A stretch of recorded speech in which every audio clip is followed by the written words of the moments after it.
ஐந்தனை பண்ணை சார்பாக எல்லாருக்கும் வணக்கம். இனிய தீபாவளி நல்வாழ்த்துக்கள். தீபாவளி வரப்போகுது. ஸோ எல்லாரும் தீபாவளியை இனிமையாக கொண்டாடுவோம். அந்த தருணத்தில் உங்களுக்கும் உங்கள் குடும்பத்தாருக்கும் தீபாவளி நல்வாழ்த்துக்கள் சொல்லிக்கிறோம். அதே மாதிரி பார்த்தீங்கன்னா நம்ம பண்ணையிலையும் தீபாவளி நம்ம கிராண்டாக கொண்டாட போகிறோம். லேபருக்கு எல்லாம் நம்ம நிறைய பண்ணிகிட்டு இருக்கோம்.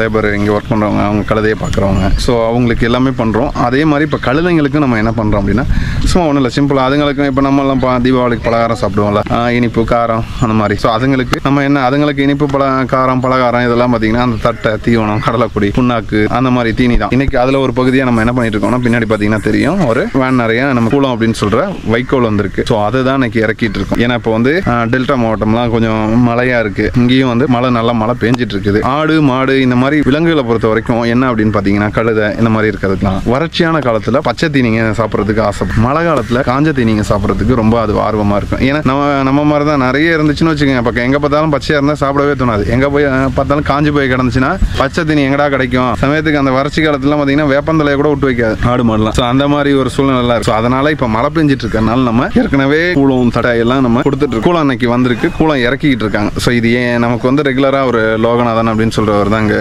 பக்கத்தூர்ல தான் இருந்து, உள்ளூர்ல இருந்து இறக்கிட்டு இருப்பார். ஏன்னா அது ஒரு பெரிய ப்ராசஸ். கூலம் தானே உங்க கொண்டாந்து இறக்குறாங்க அப்படின்னு சொல்லிட்டு அது வண்டி எடுத்துட்டு போகணும், ஆளை பிடிக்கணும், போய் அங்கே விடிய படுத்திருந்து ஆள் பிடிச்சி வயலில் போய் அங்கே இறக்கணும், சுத்துறதுக்கு வண்டி எடுத்துட்டு போகணும், ஆள் இறங்கும், முழங்கால் இதுக்கு இறங்கும். அந்த இதெல்லாம் தாண்டி தான் போய் ஆளுங்களை பிடிச்சி ஏற்றிட்டு வரணும். குளம் நனைஞ்சிருக்கும், நல்ல குளமாக பார்த்து வாங்கிட்டு வரணும். ஸோ அந்த மாதிரி நிறைய அந்த ப்ராசஸ்லாம் இருக்குது. அதெல்லாம் நம்ம அவர்கிட்ட கேட்டு தெரிஞ்சுக்கலாம். ஒரு சின்ன வேலை தான் குளம் வாங்கிட்டு வரது ஜஸ்ட். ஆனால் பார்த்தீங்கன்னா அது எவ்வளோ பெரிய ப்ராசஸாக இருக்குது. ஸோ அவங்க என்ன மாதிரி இதை கொண்டு வராங்க, நமக்கு எவ்வளவுக்கு தர்றாங்க, அதை பற்றி நம்ம அவர்கிட்ட கேட்போம். என்னென்ன நிறைய கஷ்டங்கள் இருக்குது, நமக்கு என்னென்ன மாதிரி இங்கே கொண்டு வந்து கொடுக்குறாங்க. அவர் தான் ரெகுலராக கொண்டு வந்து இறக்குறாரு, எத்தனை மாதத்துக்கு ஒரு தடவை இறக்குறாரு, அந்த இதை அவர்கிட்ட கேட்கலாம். அவர் அந்த கயிறு சுற்றிட்டு இருக்கார் பாருங்க, அவர் தான் லோகநாதன் சொல்லி, அவருக்கு தான் எல்லா விஷயமும் தெரியும். அவர் தான் இது மேனேஜ் பண்ணி கொண்டு வர்றாரு.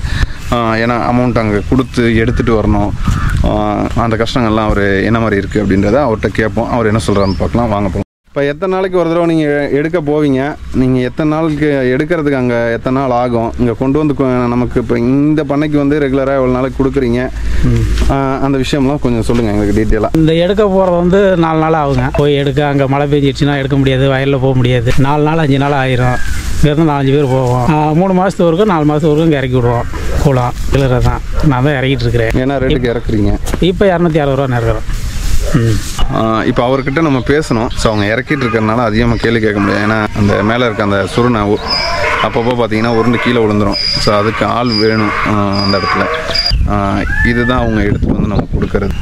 இப்போ இதுங்க பார்த்தீங்கன்னா, இப்போ இதுதான் தீபாவளிக்கு நம்ம கழுதைங்களுக்காக இருக்கட்டும், மாடுங்களுக்காக இருக்கட்டும், ஒரு தீனி மாதிரி. அதனால் அந்தளவுக்கு மொறுன்னு இருக்குமான்னு கேட்டால் கொஞ்சம் பதமாக தான் இருக்கும். ஏன்னா படுதா போட்டு சுற்றிட்டு வந்திருக்காங்க. ஸோ கொஞ்சம் பார்த்தீங்கன்னா அந்த மொறுன்னு இல்லாமல் கொஞ்சம் பதமாக இருக்கும். ஏன் அப்படின்னா இப்போ மழை காலம், ஸோ வெயில் காலமாக இருந்துச்சுன்னா நம்ம நினைக்கிற மாதிரி பிடிச்சி இப்படி நொறுக்கணும்னா நொறுங்கும். இப்போ அந்த மாதிரி இல்லாமல் கொஞ்சம் சாப்பிட இதாக தான் இருக்கும்.